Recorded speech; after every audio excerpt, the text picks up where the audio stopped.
Good morning, students. We have already started with the new unit of fraction, but before we move on towards our today's learning outcome, we need to revise the meaning of fraction.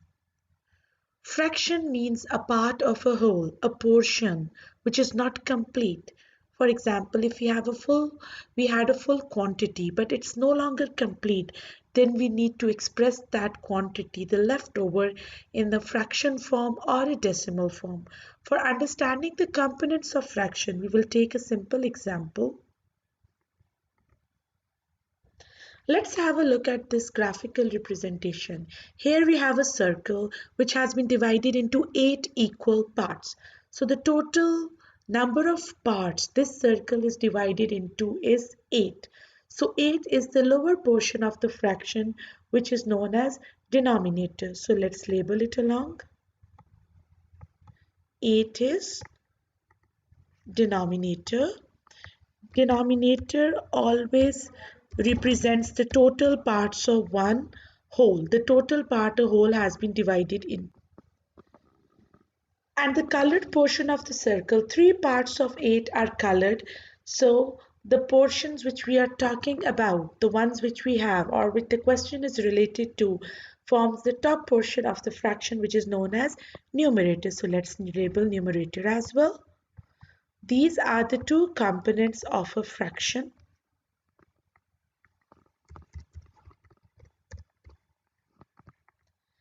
This is a fraction which we normally come across and we normally take the examples of. But sometimes we have few quantities in which we have wholes and a leftover portion as well. So that is another form of fraction. Let's take that example now. Let's talk about this example. In this example, we have two circles, whereas in this one there was only one circle which was divided into 8 equal parts. But over here we have two circles of same sizes, and each circle has been divided into 4 parts. Denominator is always the number of parts of one whole. So as it has been divided into 4 parts, so the denominator is 4. But if we talk about the colored parts, the colored portions are 5. So we have the numerator 5. Now if we compare both these fractions, in this fraction the numerator is less than the denominator because this was a portion of one whole, one circle. But over here the numerator is more than the denominator. It means that this fraction is bigger than one whole. So this fraction is not a proper fraction because fraction means a portion. Thereby, this such type of fraction in which we have quantities which are more than one, in which we have more than one whole numbers and a portion with it, are known as improper fraction. Whereas the one which we normally come across in which the numerator is smaller than the denominator are known as proper fraction. So these are the two main types of fraction: proper fractions and improper fraction. In proper fraction, numerator is less than the denominator because the parts which we have are less than the total parts of a whole, whereas in improper fraction, numerator is greater than the denominator because the parts which we have are more than the total parts of one whole. Let's express this graphical representation in a different way. If I say that I have one whole, let's write along. I have one whole circle, so I can write it as 1. It means I have taken this value, and if I look at this one, I have only one colored part, so this will become the numerator, whereas the total parts of one whole is the denominator, 4. I can express this graphical representation in this way as well. It means that I have one whole circle, whereas 1/4 of it along one whole. So one whole, 1/4. This is another way of expressing improper fraction. This is known as mixed number. Mixed number is clear from its name because it has a whole and a fraction along it, so we call it as a mixed number. So improper fractions can be expressed as mixed numbers as well, whereas proper fraction cannot be expressed as a mixed number because there is no whole in it. whereas in mixed number there should be a whole and a fraction along it. So in today's lesson, we will learn the conversion of improper fractions into mixed number and mixed numbers into improper fraction. Let's take few examples. Let's take this example. We have one square, one whole, and another fraction. Three parts are shaded, so 3 is the numerator, whereas total parts of one whole are 4, so 4 is the denominator. Let's write it as improper fraction. So the total parts which are shaded are 1, 2, 3, 4, 5, 6, 7. So our numerator will become 7. So our numerator will become 7, whereas denominator will be 4.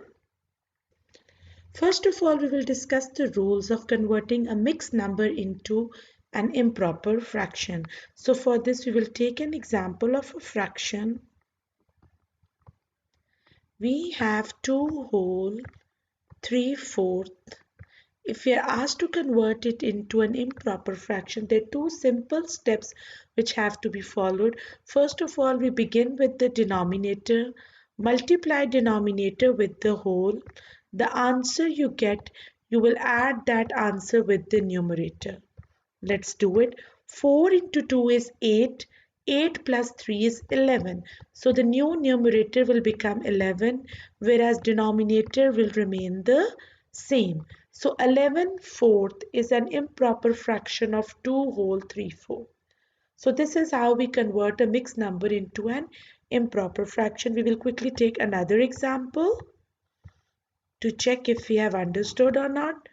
3 whole 1/3. Sorry, 7 whole 1/3. So let's begin from here. Our first step is multiplication of denominator with the whole. That is 21. Add that with the numerator 22. So the new numerator will become 22 and denominator will remain the same. This is how we convert a mixed number into an improper fraction. Now let's go vice versa, reverse back, convert improper fraction into a mixed number. For conversion of improper fraction into mixed number, I will take an example of improper fraction. I have taken the same example which we found out previously and we will recheck with it. 11/4. Fraction always means that the numerator has to be divided by the denominator, which we have learned in the construction of algebraic expressions as well. So let's go to the working column. Divide numerator by the denominator. 11 will become the dividend, where 4 will be the divisor. Now it's simple division, which you all are quite confident now. 3 is our remainder. Here we will stop. The quotient will become our whole number. Okay. Quotient is the whole number. The remainder becomes the numerator. 3 is the remainder, it will become the numerator, whereas denominator will remain the same.